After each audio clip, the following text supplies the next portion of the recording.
Hello friends. आप मेरा बेसब्री से इंतज़ार कर रहे होगे आज कि सर कल आपने कहा था कि बाज़ार तो कमज़ोर है और बाज़ार में तेज़ी हो गई। तेज़ी तो क्या, हाँ 84 पॉइंट्स जो है निफ्टी प्लस में बंद हुआ है और बैंक निफ्टी में एक अच्छी रिकवरी आई है। लेकिन आपको बताऊं कि बैंक निफ्टी ओवरसोल्ड था, रिकवरी आ गई। और कल का जो हमारा आकलन था ये कि मैंने कहा था कि अगर बाज़ार नीचे जाएगा 49,800 तो एक टेक्निकल बाउंस आएगा, लेकिन बाज़ार वहाँ तक गया ही नहीं। और दूसरी बात हमने बोली थी कि 51,100 से लेके 51,300 के बीच में एक रेजिस्टेंस लेवल है और 51,300 एक रेजिस्टेंस लेवल है। अभी भी अपना मानना ही है कि ये जो अभी बाज़ार में उठापटक चल रही है ये वास्तव में सितंबर एंड के अंदर जो बाज़ार में बड़ा फॉल हम एंटिसिपेट कर रहे हैं ये उसकी सुगबुगाहट है। तो बाज़ार ऐसा नहीं होता है कि स्ट्रेट लाइन में एक वे में जो है टूटता रहे। तो देखिए जो डेली में ट्रेड्स कर रहे हैं वो काफ़ी डिफ़िकल्ट है, लेकिन पोजीशनली आपको मैं ये बता सकता हूँ कि अभी बाज़ार के अंदर तेज़ी के ट्रिगर्स नहीं हैं। जो ट्रिगर्स हमें दिख रहे हैं वो हमें मंदी के दिख रहे हैं। और ये जो सब चीज़ें हैं ये पुल बैक भी जो है एक ओवरसोल्ड मार्केट में ऐसा होता है। और बाजार में जहाँ पर आपको पता है कि रिटेल का इतना जबरदस्त पार्टिसिपेशन है तो बाजार एकदम नहीं तोड़ेंगे बड़े प्लेयर्स। बाजार में जब उनको पता है कि यार उनका माल ऊपर बिक सकता है तो सारा माल नीचे किस लिए बेचना। तो ये जो एफएनओ के ट्रेड्स हैं ये एक्टिवेट हैं। और ये एफएनओ के जो ट्रेड्स हैं वो एक्टिवेट मंथ एंड की एक्सपायरी के लिए हैं। और हम देखेंगे आने वाले समय में भी कि जिस तरीके से अभी आपने पिछले हफ्ते डैमेज देखा था यूएस के बाज़ारों में, आज यूएस में भी एक रिलीफ रैली है। तो ये जो रिलीफ है ये हमेशा एक बाज़ार के अंदर गिरते बाज़ार में भी आते हैं और बाज़ार फिर साइडवेज होते हैं और फिर अंदर में फिर दोबारा से गिरने की कवायद करते हैं। तो यहाँ पर अभी हमें लग रहा है कि निफ्टी में जो एक सिनेरियो बन गया था कि वे मंदी मंदी मंदी, तो सुबह जो इंट्राडे ट्रेडर्स ने दब के माल बेचा वो ट्रैप हो गए। पोजिशनली अभी भी हमारा आउटलुक जो है सेल ऑन राइज ही है। और मुझे लगता है कि हाँ निफ्टी हो सकता है कि एक बार 25,100 25,150 तक भी अटैम्प्ट करे, लेकिन फिर भी हमारी राय सेम ही है। हमें ऐसा लग रहा है कि वो जो सब कुछ होगा वो केवल भ्रमित करने के लिए आपको तेज़ी दिखाई जाएगी। अल्टीमेटली बाज़ार को मुझे लगता है कि 24,500 के पहले पड़ाव की तरफ आना है। तो हो सकता है कि कल बाज़ार एक साइडवेज रहे, बट कुल मिलाकर बाज़ार के अंदर हो सकता है कि दोपहर में 2-2:30 बजे के बाद ऊपरी लेवल से एक अच्छी सेलिंग आपको देखने के लिए मिले अगर बाज़ार सुबह के सेशन में तेज रहते हैं तो क्योंकि बाज़ार की जो क्लोजिंग है वो अच्छी हुई है और उसका रीज़न ये था कि बाज़ार ओवरसोल्ड थे और फिर एक रिकवरी जो है यूएस फ्यूचर्स के अंदर भी थी। यूएस के भी जो इंडिसेस थे नेस्डेक के या डाउ जोन्स के उन सब फ्यूचर्स जो है पॉजिटिव आ गए थे। इसके अलावा जो एशियन मार्केट्स थी वहाँ से भी एक अच्छी रिकवरी आ गई थी। तो मेजरली जो बाज़ार जापान का सुबह 3.5-4% माइनस था वो भी शाम होते होते आधे % के आसपास ही रह गया, यानी कि बाज़ार बंद होने के समय। तो एक पॉजिटिव रिएक्शन जो है एशियन मार्केट में था, तो वहीं से ट्रिगर लेते हुए बाज़ार ने एक रिकवरी दी। हो सकता है कि अभी थोड़ा बहुत और दे, बट अंत में हमें लगता है कि जो ब्रॉडर मार्केट है वो भी आपको ये इंडिकेट कर रही है कि एडवांस डिक्लाइन ये देखेंगे तो आपको समझ में आएगी कि लगभग एक के सामने दो घटने वाले शेयर, यानी कि एक बढ़ने वाले के सामने लगभग दो घटने वाले थे। और डिफेंसिव शेयर्स में अगर हम देखें तो आज एचयूएल जो है 2.92% की तेजी करता हुआ नजर आया। उसको श्रीराम फाइनेंस आईसीआईसीआई बैंक ने लीड किया और इंडेक्स के अंदर मेजरली, और फिर आईटीसी में भी 2% की तेजी थी। ओएनजीसी, टेक महिंद्रा, हिंडाल्को जैसे शेयर्स कमजोर थे। वहीं निफ्टी बैंक ने देखिएगा आज हुआ क्या, बाजार सुबह खुले तो एक पैनिक लाइक सिचुएशन थी, बाजार नीचे खुले, ओपन हुए 50-549 पे नीचे गए, लेकिन धीरे धीरे करके एक रिकवर करते रहे। तो दिन में जिन लोगों से एक पैनिक के अंदर ओवरसोल्ड मार्केट के अंदर ओवर सेलिंग करा दी गई तो वहाँ पर एक रिलीफ रैली हम जो है मान के चलते हैं। तो अगर हम देखें तो पिछली जो कैंडल्स थी उस कैंडल का तकरीबन 75% जो है यहाँ पे रिकवरी आ गई है जो पिछली रेड कैंडल थी। लेकिन इसका ये मतलब नहीं कि यहीं से आपको रैली शुरू होती हुई नजर आएगी, ऐसा नहीं है। ये यहाँ पे होगा थोड़ा साइडवेज रहेगा बाजार, और फिर हमें लग रहा है कि निफ्टी बैंक भी महीने के एंड से पहले जो है 50,000 के लेवल को एक बार तोड़ेगा और 50,000 के नीचे अटैम्प्ट करेगा। और ऐसी भी पॉसिबिलिटी बन सकती है कि 49,500 और इवन 49,000 तक के लेवल हमें सितंबर एंड की एक्सपायरी में दिख सकते हैं। तो अभी अल्टीमेटली वोलेटिलिटी रहेगी, बाजार ऊपरी लेवल पर जाएंगे तो सेलिंग का प्रेशर झेलेंगे और अल्टीमेटली महीने के एंड की क्लोजिंग हम माइनस में ही एंटिसिपेट कर रहे हैं, यानी कि मंथली कैंडल वीक देख रहे हैं।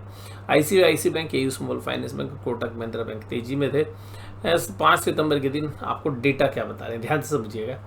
DIs बायर है, FIIs ने अपनी जो पोजीशंस हैं भाई सब सारी चीज़ नीचे बेचेंगे, फ्यूचर नीचे शेड करेंगे तो भाई पैसा कहाँ से कमाएंगे। तो FIIs ने पहले माल खरीदा, DIs की तरफ से माल आ रहा था, दोनों तरफ से माल आया, तो अपनी शॉर्ट पोजीशन बनाने के लिए क्या रहेगा, प्राइस अच्छे रहेंगे। तो आप देखिएगा यहाँ पर 372 करोड़ फ्यूचर्स में तो मामूली बिक वाली करिए, लेकिन स्टॉक फ्यूचर्स में 2561 करोड़ की सेलिंग है। 11,000 करोड़ के सौदे अभी भी FIIs के मंदी में खड़े हुए हैं इस महीने के। तो ये कैसे है, क्योंकि अगर उनको बेचना है ऊपर तो अल्टीमेटली कुछ माल खरीदेंगे, वो थोड़ी ना बाजार को इतनी जल्दी तोड़ेंगे। तो जो महीने की एक्सपायरी के आसपास आएंगे तो वो बाजार को तोड़ते हुए नजर आएंगे, और फिर जो इंटरनेशनल ट्रिगर्स हैं उनकी तरफ बाजार जाएगा। अब निफ्टी बैंक जैसे ओवरसोल्ड था, अब निफ्टी ओवरसेल्ड है, तो निफ्टी में भी और भी एक रिकवरी हम मान सकते हैं 150 पॉइंट की हो सकती है, लेकिन वो भी एक सेल ऑन राइज वाली अपॉर्चुनिटी है। निफ्टी बैंक में जो एक ओवरसोल्ड सिचुएशन थी वो थोड़ी सी न्यूट्रलाइज हुई है, तो हो सकता है कि अगर बैंक निफ्टी यहाँ पर थोड़ा सा टाइम पास करे कल, तो हो सकता है कि फिर दोबारा से बैंक निफ्टी की ऑप्शंस 1 के आसपास आ जाए, और फिर 1 या उसके ऊपर जैसी बैंक निफ्टी की पुट कॉल रेशियो आएगी तो मुझे लगता है फिर दोबारा से सेलिंग शुरू हो जाएगी। Dow Jones industrial average 374 points की तेजी कर रहा है। हालांकि नेस्डैक के अंदर जो तेजी थी, नेस्डैक ने भी बहुत भयंकर तेजी कर रखी थी आज, लेकिन उस तेजी में से तकरीबन 60% पोर्शन तेजी का नेस्डैक ने गंवा दिया है, और S&P 500 भी ऊपर से जो है अपनी आधी तेजी गंवा चुका है। तो कुल मिला के ऊपरी लेवल पर अभी भी एक जो है रेजिस्टेंस है, और ब्रेंट क्रूड जो है $71 पर है। वो इस वजह से है कि भाई ऐसा लग रहा है कि यूरोपियन जो मार्केट्स हैं वहाँ पर US में जो है एक मंदी रह सकती है, और चाइना की तरफ से या जो बाकी वर्ल्ड की जो इकोनॉमीज है वहाँ से क्रूड ऑयल की डिमांड लोअर साइड पे रह सकती है, जिसकी वजह से आर्थिक मंदी जो है गहरा सकती है यूरोप में स्पेशली और US में। तो जो स्लो डाउन की जो सिचुएशन है वो राइज हो सकती है। तो एक जो डिमांड वाला फेज़ है क्रूड ऑयल का वो थोड़ा सा वीक पड़ता हुआ नज़र आ रहा है, जबकि सप्लाई जस की तस बनी हुई है। तो अल्टीमेटली ब्रेंट क्रूड पर जो दबाव है वो शायद अभी आगे भी जारी रह सकता है।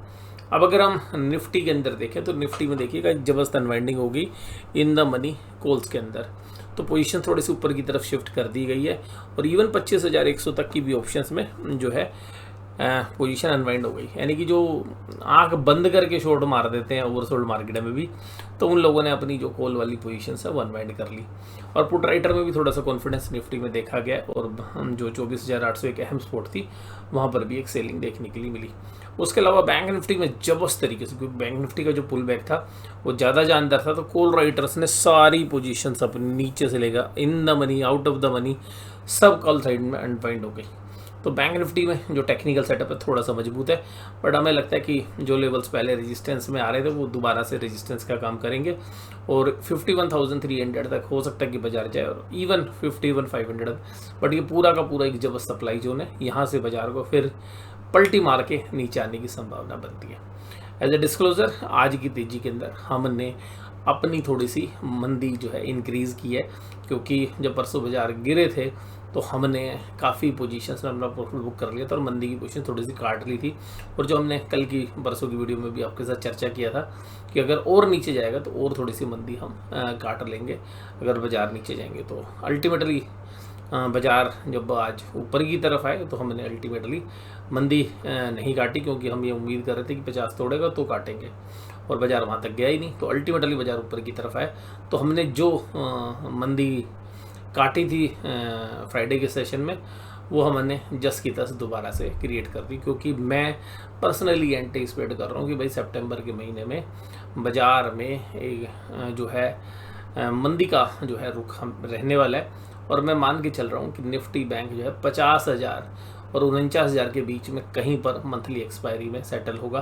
तो अल्टीमेटली हम ट्रेड ऑप्शंस में करते हैं, तो क्योंकि टाइम वैल्यू मनी जो है हम जनरली यूटिलाइज करते हैं अपने प्रॉफिट को अर्न करने के लिए, बजाय कि सारा का सारा डायरेक्शन लेने के। तो अल्टीमेटली दोनों साइड से हमारी ऑप्शंस बिकी होती हैं, कॉल साइड भी पुट साइड भी, लेकिन अब हमने हमारी जो पोजीशन है वो कॉल साइड ज़्यादा हो गई है, और आज हमने एग्रेसिवली जो है कॉल्स बेची हैं, और अभी हमने स्कोप छोड़ा है कि अगर बाजार कभी और ऊपर भी बढ़ेंगे तो भी हम अभी कॉल बेचने या और मंदी करने के मूड में रहेंगे, क्योंकि सितंबर का महीना हम सेल ऑन राइज जो है रखेंगे। 51,800 के बाद अगर बाजार क्लोजिंग बेसिस पे चला गया तो हो सकता है कि हमने जो कॉल राइट किए हैं वहाँ पर हम अपनी पोजीशंस को एक बार काट लें, या हमारे जो स्टॉप लॉस हैं वो ट्रिगर हो सकते हैं। तो कुल मिलाकर ये मेरे ट्रेड्स के आउटलुक थे जो मैंने अभी आपके साथ डिस्कस किए। वीडियो आपको कैसी लगी जरूर से कमेंट बॉक्स में बताइए। वीडियो देखने के लिए धन्यवाद। Thank you very much.